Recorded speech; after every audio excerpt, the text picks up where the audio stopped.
মানুষকে ইফটিজিং করাটা, এটার শিকারটা আমি খুব বাজেভাবে হয়েছি। ফ্যামিলি ছেড়ে দেই, ফ্যামিলি ছিল না। তো গত ৮ মাস আমি হচ্ছে ঢাকাতে একা থাকি। বন্ধু বান্ধব, ফ্রেন্ড সার্কেল যদি বলেন, কেউই ছিল না। আমার পড়াশোনাটাও বন্ধ হয়ে যায়। অ্যাজ এ স্পেশাল পার্সন সে আমাকে অনেক বেশি মেন্টালি সাপোর্ট দিয়েছে। আমি সমাজ থেকেও অনেক ধরনের অনেক কিছু সহ্য করেছি। আজকে এই রিমঝিম বৃষ্টির মধ্যে আমাদের মাঝে উপস্থিত আছেন এমন একজন মানুষ যিনি 13টি কণ্ঠে কথা বলতে পারেন। সারা রহমান আমাদের সাথে আছেন এই মুহূর্তে। কেমন আছেন আপনি? কিন্তু আলহামদুলিল্লাহ অনেক ভালো। আমরা শুরুতেই আপনার কাছ থেকে আপনার যে 13টি কণ্ঠে কথা বলতে পারেন সেই কণ্ঠের কথাগুলো একটু একটু করে শুনে নিতে চাই। জি অবশ্যই। डोरेमोन जियान सुनियो और नोबिता वो सब लोग डायनासोर देखना चाहते हैं। डोरेमोन अब मैं उनको कैसे समझाऊं कि डायनासोर सच्ची में है। नोबिता, ये गंदी बात है नोबिता। तुम हमेशा मेरे पास गैजेट मांगते रहते हो। मेरे पास ऐसा कोई गैजेट नहीं है। তারপর হচ্ছে আপনার মিনা আর মিঠু। ও মিঠু, স্কুল আমার অনেক ভালো লাগে। তোমার ভালো লাগে না মিঠু? স্কুল। তারপরে হচ্ছে আপনার মিনা ক্যারেক্টারে আরও যে ভয়েসগুলো আছে, দোকানদার, তারপরে হচ্ছে মিনার দাদি। মিনা,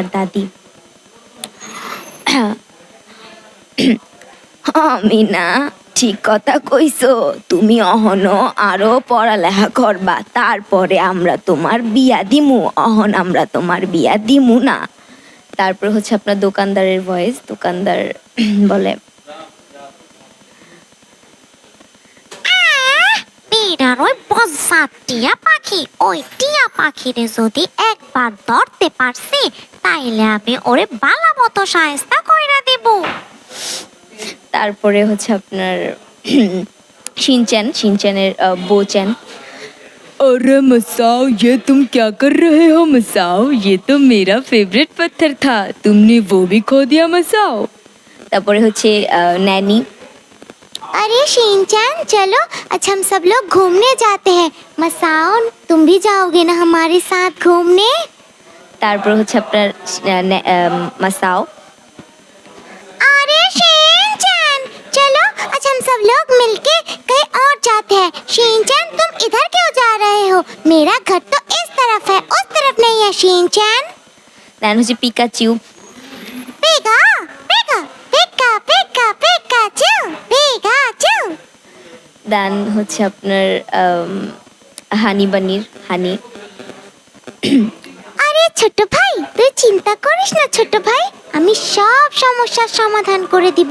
তুই একদম নিশ্চিন্তায় থাক। আচ্ছা, এখন যদি আমি একটু আপনার কাছে জানতে চাই, আসলে কখন উপলব্ধি করা শুরু করলেন যে আসলে আপনি এতগুলো কণ্ঠে মিমিক্রি করতে পারেন? আমি যখন ক্লাস 8-এ পড়ি তখন আমি ফার্স্ট মিমিক্রি করা শুরু করি। মিমিক্রির যে এগুলো আমি শেখা শুরু করি। তো তারপর আমার অনেক বছর লাগছে। যেমন হচ্ছে আমি নর্মালি ভয়েস আর্টিস্টের যে কাজটা, এটা আমি শুরু করছি মাত্র 6-7 মাস হয়েছে, এর বেশি হয়নি। তার আগে আমি পারতাম, তবে হচ্ছে কি যে কিছু করবো এটা নিয়ে, বা অ্যাজ এ ভয়েস আর্টিস্টের বাংলাদেশে কোনো ক্যারিয়ার আছে কিনা এইসব নিয়ে অনেক টেনশনে ছিলাম। তো কখন ওরকমভাবে ট্রাই করি। তারপরে হচ্ছে গত 7-8 মাস আগে দেন আমি হচ্ছে কি প্রথম শুরু করি এই যে ভয়েস আর্টিস্ট হওয়াটা নিয়ে কাজ করা, বা মিমিক্রি করা, বা বিভিন্ন কার্টুনে ভয়েস দেওয়া। আমি হচ্ছে অনেকগুলো বাংলা যে কার্টুন ক্যারেক্টারগুলো রয়েছে ওগুলোতে কার্টুনের ভয়েস দিই।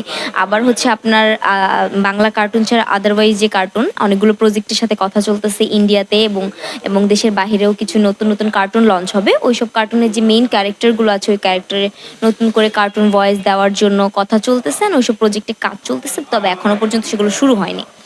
আপনি বললেন অষ্টম শ্রেণীতে পড়ার সময় থেকে আপনি এটা উপলব্ধি করা শুরু করলেন, তারপর কাজ করা শুরু করেছেন। এখন আপনি কিসে পড়েন? এখন আমার এই বছর এইচএসসি দেওয়ার কথা ছিল, তবে কিছু প্রবলেমের জন্য, প্রবলেম বলতে এই ভয়েস আর্টিস্টের কাজের জন্যই। তো আমার ফ্যামিলি থেকে যখন আমাকে সাপোর্ট করেনি অতটা, তখন হচ্ছে কি আমি ফ্যামিলি ছেড়ে দিই, মানে একা স্ট্রাগল করা শুরু করি এখানে ঢাকাতে এসে। তো এই জন্য আমার 1 বছর গ্যাপ যায় এইচএসসিতে। তো এবছর আমার এইচএসসি দেওয়ার কথা ছিল, তবে আমি এটা দিতে পারছি না, সামনের বছর আবার দিব। আপনি বললেন আপনার পরিবার আপনাকে এই ক্ষেত্রে সাপোর্ট করেনি, যদি সেই স্ট্রাগলের গল্পটা একটু বলতেন। শুরুতে কি ধরনের সমস্যার সম্মুখীন হয়েছিলেন এবং এখনো কি ধরনের সমস্যার সম্মুখীন হচ্ছেন? আচ্ছা, সমস্যা বলতে যে ফ্যামিলি সাপোর্ট এরকমটা না যে ফ্যামিলি একদমই সাপোর্ট করছে না, না এমনটা না, ফ্যামিলি সাপোর্ট করতো, কিন্তু সেটা হচ্ছে তারা হচ্ছে আমার এটা নিয়ে ক্যারিয়ার করার ক্ষেত্রে অতটা সাপোর্ট করতো না। যেমন হচ্ছে বাংলাদেশে যদি আমরা বলি ভয়েস আর্টিস্টদের আসলেই বলে অনেকে যে ক্যারিয়ার নাই, যারা বাহিরের কান্ট্রিতে ভয়েসে কাজ করে তাদের হয়তো বা মোটামুটি আছে, তবে বাংলাদেশে আমাদের যে ভয়েস আর্টিস্ট তাদেরকে অতটা গুরুত্ব দেওয়া হয় না, অতটা প্রায়োরিটি দেওয়া হয় না। তো এটা নিয়ে ফ্যামিলি বলতো যে এটা কি কোনো শখ নাকি, ফ্যামিলি না সবাই বলতো, ফ্রেন্ড সার্কেল বা আদারওয়াইজ যারা আছে সবাই বলতো যে এটা কি কোনো শখ নাকি যে ভয়েস আর্টিস্ট হওয়া, ভয়েস আর্টিস্ট হয়ে কি হবে, কোনো ক্যারিয়ার নাই, কিছু নাই, কিছুই তো নাই। তো আমার ইচ্ছা আছে যে যেহেতু এটা নিয়ে কিছু নাই তো আমি এটা নিয়েই করব, তখন থেকে আমি হচ্ছে কি এটা নিয়ে শুরু করি, অনেক প্র্যাকটিস করতে থাকি। দেন এটা যখন আমি শিখি, ফ্যামিলি থেকে যখন দেখি যে না একদমই আমাকে এটা মানে এটা আমার অ্যালাউ করছে না, তো আমাকে এটা করতেই হবে, আমার কথা হচ্ছে আমাকে এটা করতেই হবে, তখন আমি আমার ফ্যামিলিকে ছেড়ে চলে আসি। তো গত 8 মাস আমি হচ্ছে ঢাকাতে একা থাকি। প্রথমের দিকটা অনেক বেশি কষ্টে যায়, কারণ তখন হচ্ছে অ্যাজ এ ভয়েস আর্টিস্ট আমার তেমন কোনো পরিচয় ছিল না, ঢাকাতে কোনো রকমই পরিচয় ছিল না।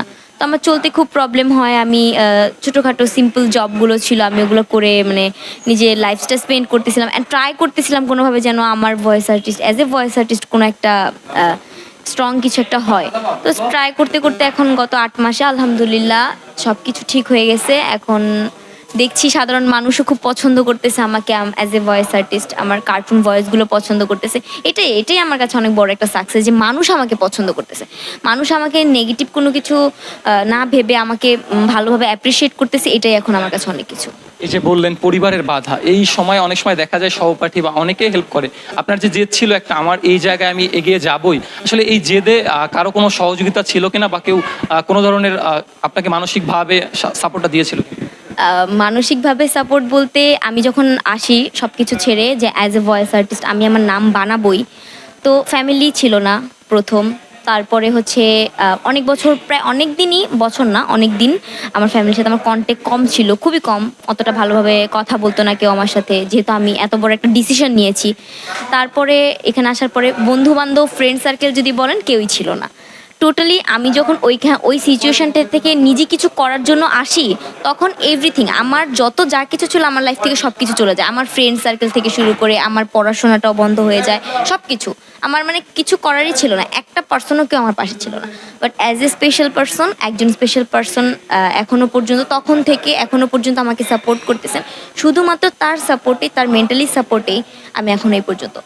আপনার হচ্ছে কোনো কিছু করার জন্য আপনি যদি ভয় পান, আপনাকে কাউকে টাকা পয়সা দিয়ে আপনাকে হেল্প করতে হবে না, একটা পার্সন আপনাকে মেন্টালি সাপোর্ট করবে যে তুমি পারবে, তুমি পারবে, তুমি যদি চেষ্টা করো পারবে, ধৈর্য ধরো, এই যে কথাটা, এই কথাটা যদি কোনো পার্সন আপনাকে মেন্টালি সাপোর্ট দিয়ে বলে অবশ্যই আপনি সব কিছু করতে পারবেন। And obviously as a special person সে আমাকে অনেক বেশি মেন্টালি সাপোর্ট দিয়েছে, এখনও পর্যন্ত সে আমাকে মেন্টালি সাপোর্ট দেয়।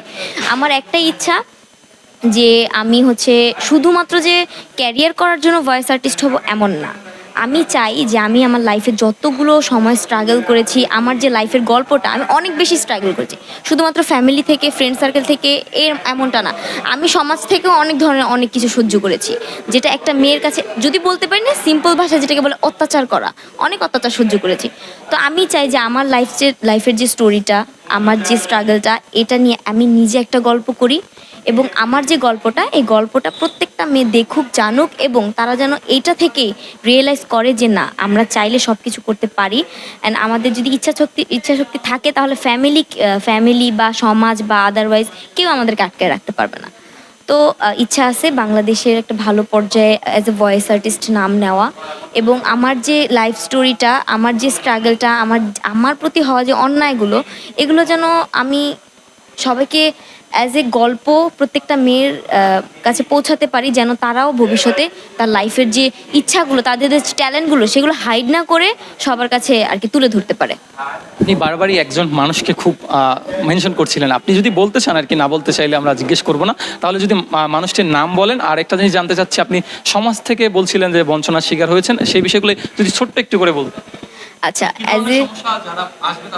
অ্যাজ এ স্পেশাল পার্সন এটা আমি হাইডি রাখতে চাচ্ছি, কারণ এটা আমার পার্সোনাল লাইফ, আমি চাই না যে আমার প্যাশন, আমার ক্যারিয়ার, আমার ড্রিমের মধ্যে আমার পার্সোনাল লাইফটা ঢুকুক, তো এটা হাইড থাকা ভালো। আছে কেউ একজন, এই পর্যন্তই। কিন্তু এখন যেটা হচ্ছে সমাজ কি করে, আমি যখন ক্লাস 6-এ পড়ি, তখন আমি ফার্স্টে ঢাকাতে বড় হই। দেন হচ্ছে 6-এ যখন আমি পড়ি তখন আমি গ্রামে চলে যাই। তো গ্রামে চলে যাওয়ার পরে আমার যে গ্রামের মানুষজন বা আদারওয়াইজ পার্সন এমনভাবে একটা অত্যাচার করে, মেয়েদেরকে ইফটিজিং করাটা, এটার শিকারটা আমি খুব বাজেভাবে হয়েছি।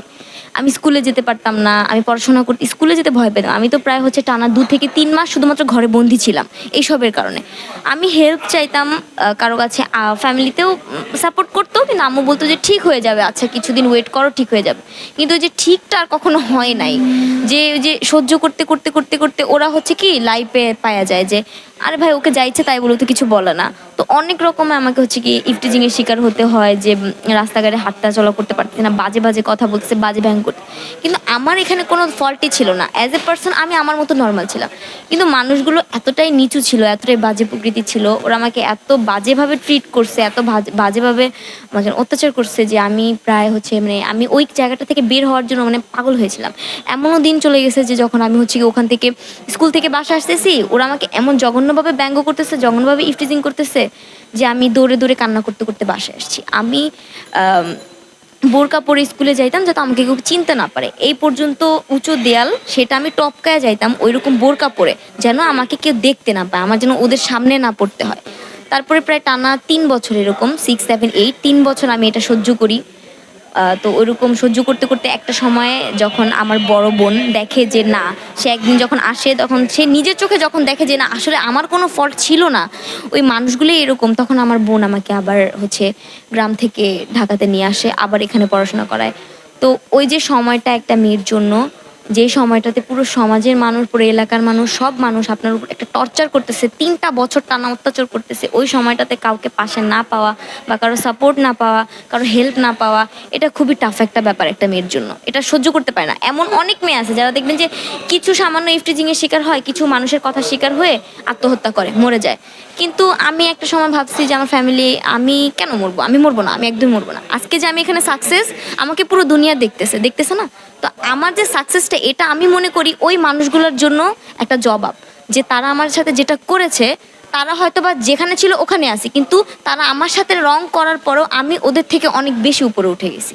আচ্ছা, আপনি বলছিলেন বারবারই যে তারা আপনাকে টর্চার করেছে, এখন টর্চারের কারণটা কি? কেন আপনাদের ওই এলাকাতে কি এভাবে সাধারণভাবে হ্যাঁ, রিজনটা এরকমই আছে না কিছু টাইপের, যে আপনি অ্যাজ এ পার্সন একটা মেয়ে, ঢাকা শহরের বাচ্চারা আর গ্রামের বাচ্চারা কিন্তু এক হয় না।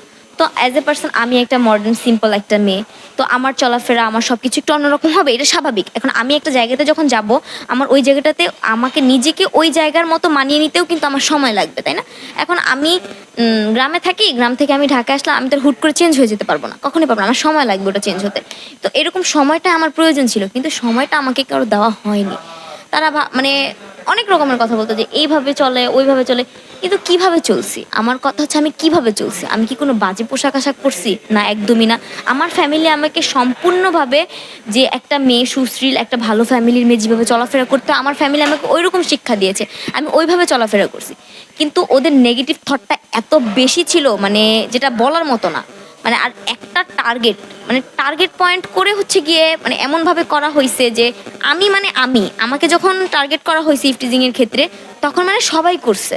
যে কিছু আছে না যে আমরা করি বা কিছু পার্সন তোমাকে সাপোর্ট করছে, না, আমাকে কেউ সাপোর্ট করেনি তখন, কেউ না। এ ব্যাপারে স্থানীয় প্রশাসনের ভূমিকা কি ছিল? স্থানীয় প্রশাসনের ভূমিকা বলতে যে আমি ওইরকমভাবে স্টেপ নিতে পারিনি, কারণ হচ্ছে ওই যে বললাম ফ্যামিলিতে জানাই, আম্মুকে জানাই, বাবাকে জানাই। তো ওই সময়টাতে হচ্ছে বাবা আব্বু বলতো যে ঠিক হয়ে যাবে, আম্মুও বলতো যে কিছুদিন পরে তুমি যদি সায় না দাও তাহলে ঠিক হয়ে যাবে, কিছুদিন পর ওর এমনিই থেমে যাবে। কিন্তু এটা ঠিক হয়নি টানা 3 বছরে। আর স্থানীয় প্রশাসন বলতে যারা নামি দামি মানুষ, তাদেরকে আমি কি বা বলবো, তাদের কাছে বলতে গেলে তারা বলে যে তুমি মেয়ে মানুষ, তোমার ফল্ট না থাকলে কি তারা এমনি করে? এটা তোমার বলার রং। আমার কথা হচ্ছে এটা আপনার বলার রং। আগে আপনি দেখবেন যে যাচাই করে আমার ফল্ট আছে কিনা, তারপরে আপনি বিচার করবেন। আপনি আমার ফল্ট আছে কিনা এটা বিচার না করে আপনি এটা বলতেই পারেন না যে মেয়ের দোষ আছে, তোমার হয়তো দোষ আছে, না হলে তো মানুষ এইভাবে কথা বলবে না, তাই না? এখন এটা তাদের ফল্ট, তাদেরকে নিয়ে আমার কিছু বলার নেই। আমি মনে করি যে এখন ওইসব টপিকটা, ওটা আমার পাস্ট ছিল, আমি পাস্ট থেকে বেরিয়ে সাকসেস হইতে পারছি, এটা আমার জন্য অনেক বড় কিছু। আর যারা আমার সাথে এরকম করছে তাদের জন্য এটা অনেক বড় কিছু, তাদের একদম আপনার এই সময় যে আস্তে আস্তে করে এখন সফলতা আসতে শুরু করেছে, ওই দীর্ঘদিনের যে আপনার এই যে বাজে অভিজ্ঞতা, এই অভিজ্ঞতা কাটিয়ে এখন যে সফলতা আসতে শুরু করছে, কেমন লাগছে? এখন অনেক বেশি ভালো লাগতেছে, কারণ এখন যখন দেখি কোনো ভিডিও যখন আমার আপলোড হয়, কমেন্ট বক্স দেখলে আমি দেখি আমাকে 80% মানুষ সাপোর্ট করতেছে, সবাই আমাকে অনেক বেশি সাপোর্ট করতেছে। কিছু মানুষ হচ্ছে গিয়ে বলে অনেক বাজে বাজে কথা বলে, তো এগুলো তো আর কানে নিলে চলবে না। কারণ হচ্ছে গিয়ে যেখানে আমাকে বেশিরভাগ মানুষই ভালোবাসতেছে, আমার কাজটা রং না তারা বলতেছে, সেই ক্ষেত্রে আমি মনে করি যে অনেক ভালো, আমার সাকসেসটা এই মুহূর্তে অনেক ভালো। আর আমি চাই যে যেই মেয়েগুলো এখন, এরকম অনেক মেয়েরা আছে যারা হচ্ছে গিয়ে ধরেন যে নিজেদের কাজগুলো, মানে নিজেদের ট্যালেন্ট, এই যে কারণ সমাজের কারণ, ফ্যামিলির কারণ, কে কি বলবে, এগুলা ভেবে মেয়েরা হচ্ছে গিয়ে করতে পারছে না। আমি চাই তারা সবাই করুক, আমাকে দেখে তারা শিখুক যে না, আমরা যদি চাই এসব কোনো কিছু কোনো ম্যাটার না, কে কি বললো, কে কি করলো, কে আমাকে বাধা দিল, আপনি আগাবেন, আপনাকে হাজারটা মানুষ আটকাবেই, এটা স্বাভাবিক বিষয়। তাই বলে যে আমিও আটকে দাঁড়িয়ে থাকবো এমন তো কোনো মানে নেই। আমি যত তাড়াতাড়ি সম্ভব, আমি যত দ্রুত সম্ভব এগুলোকে পাস করে সামনে আগাইতে পারবো, তত আমি বেশি সাকসেস পাবো। আজকে আপনার এইচএসসি পরীক্ষা দেওয়ার কথা ছিল, পরীক্ষা দিতে পারেন না, ক্যারিয়ারের কারণে হোক আর স্বপ্নের কারণে হোক, কেমন অনুভূতি? এটা নিয়ে খারাপ লাগছে কিনা? এটা নিয়ে হ্যাঁ, কালকে রাত থেকে আমার খুব বেশি খারাপ লাগতেছিল। আমি কালকে রাত্রেও খুব বেশি ডিপ্রেসড হয়ে গেছিলাম। আজকে যখন আমি আসি, এখানে আসার সময় আমার রাস্তাতে আমার সাথে একটা সিন হয়, যেটা হচ্ছে যে আমি রিক্সায় ছিলাম, তো আমার পাশে একটা রিক্সা ছিল, ওই রিক্সাতে অনেকগুলো স্টুডেন্ট ছিল, অনেকগুলো মেয়ে কলেজ ড্রেসে, বাট পাশের রিক্সাতে আবার আমি ছিলাম, আমার কলেজ ড্রেসটা ছিল না। তো আমি যখন ওদের দিকে তাকাচ্ছি আর আমার নিজের দিকে তাকাচ্ছি, আমার খুব খারাপ লাগতেছিল যে হ্যাঁ, আমার এখন আজকে এখানে থাকার কথা ছিল, কিন্তু আমার একটা স্বপ্ন পূরণ করতে গিয়ে আমি হচ্ছে কি অন্যটা করতে পারিনি। বাট আমি আপনাকে যেটা বলছি যে স্পেশাল পার্সন, সে আমাকে বুঝাইছে, কালকে রাত্রেও বুঝাইছে, এখন আমাকে রোজ বুঝাচ্ছে যে কিছু না, হয়তো বা কিছু পাইতে গিয়ে আমি কিছু হারায় ফেলছি, কিন্তু আমি যেটা পাইছি এটা আমার অনেক বড় কিছু, এটা কেউ পাচ্ছে না। আজকে যারা এক্সাম দিচ্ছে বা যারা দিবে, তারা হয়তো বা সামনে গিয়ে কিছু করবে, কিন্তু তাদের যে সাকসেসটা তারা আরও দেরিতে পাবে। কিন্তু আমি আগে সাকসেস পেয়ে তারপরে হয়তো বা আমার স্বপ্নটা আবার পূরণ করতে পারবো, এটা কোনো ম্যাটার হবে না। তো খারাপ লাগছে, কিন্তু আবার ভালো লাগছে ভেবে যে আমি পেরেছি। এটা নিয়ে কত দূর যাওয়ার ইচ্ছা আসলে? এটা নিয়ে এই যে বললাম যে আমার নিজেকে নিয়ে গল্প বানানোর ইচ্ছা, আমি চাই আমার যে লাইফ স্টোরিটা এটা সবাই জানুক। তো সেই ক্ষেত্রে আমি চাচ্ছি যে আমার ইচ্ছা অনেক বড়, আমার ড্রিম অনেক বড়। এটা হচ্ছে যে বাংলাদেশের যে টপ ভয়েস আর্টিস্ট আছে তাদের মধ্যে থেকে একটা জায়গাতে আমার নামটা ছোট্ট করে লিখাতে, যেন আমার একটা ওইখানে একটা পরিচয় হয়, এটাই আমার ইচ্ছা, আর কোনো ইচ্ছা নেই। আপনি যেহেতু একদম শুরু থেকে শুরু করেছেন, আপনি যারা এই যে মিমিক্রি করতে চায় তাদের ক্ষেত্রে কি বলবেন, মানে কিভাবে শুরু করবে? আমি তাদের ক্ষেত্রে বলবো, যারা মিমিক্রি করতে চায় তারা হচ্ছে কি অবশ্যই এই মিমিক্রিটা নিজের ভিতর থেকে আসে। কখনো কোনোদিনও মিমিক্রিটা আমরা চাইলে যতই চেষ্টা করি না কেন, কার্টুন যে মিমিক্রিগুলো আমরা শিখতে চেষ্টা করলেও শিখতে আমরা পারি না, কারণ এটা আমাদের গলার ভয়েস টোনের উপর ডিপেন্ড করে। তো আমরা যদি শিখতে চাই আমাদের নিজেদের যে ট্যালেন্ট, আমরা চেষ্টা করব, শুধুমাত্র ভয়েস না, আদারওয়াইজ যাদের যত ট্যালেন্ট আছে তাদের ক্ষেত্রেও আমরা চাইলে এটা চেষ্টা করতে পারবো। সময় নিব, আস্তে ধীরে শিখবো, শুনবো, মনোযোগ দিয়ে আগে আমরা শুনবো, তারপর আমরা চেষ্টা করবো যে এইটা আমরা করতে পারতেছি কিনা, এই কথাটা, এই ভয়েসটা আমি বের করতে পারতেছি কিনা। তো এইভাবে করলে আমরা যদি সময় নিয়ে করি, আমরা অবশ্যই সাকসেস পাবো, আমরা শিখতে পারবো। তো আমার কথা হচ্ছে যে বাংলাদেশে যত ভয়েস আর্টিস্ট আছে এবং যে মেয়েরা আছে যারা এখনো পর্যন্ত অ্যাজ এ ভয়েস আর্টিস্ট হতে চায় কিন্তু পারতেছে না, তাদের অবশ্যই অবশ্যই উচিত নিজেদের ট্যালেন্টটাকে কাজে লাগানো। আপনি একজন মেয়ে এবং আপনার নানা স্ট্রাগলের কথা বলছিলেন। এখন সম্প্রতি সময়ে দেখা যায় যে অল্প স্বল্প কারণে অনেকেই আত্মহত্যা করে, বা তাদের কারণটা যত বড়ই হোক না কেন খুব অল্পে আত্মহত্যা করে ফেলে। এখন ওই জায়গায় আপনি তো স্থির ছিলেন এবং আপনার সাপোর্ট দেওয়ার লোক ছিল। এখন যারা এই মানসিক অবস্থায় ওই স্টেজে আছে আপনার মতো ওই অবস্থানে, তাদের জন্য কি বলবেন, কিভাবে নিজেকে স্থির রাখার পরামর্শ দিবেন? স্থির আসলে রাখা যায় না, আমি যে বলবো যে স্থির থাকো, ভালো থাকো।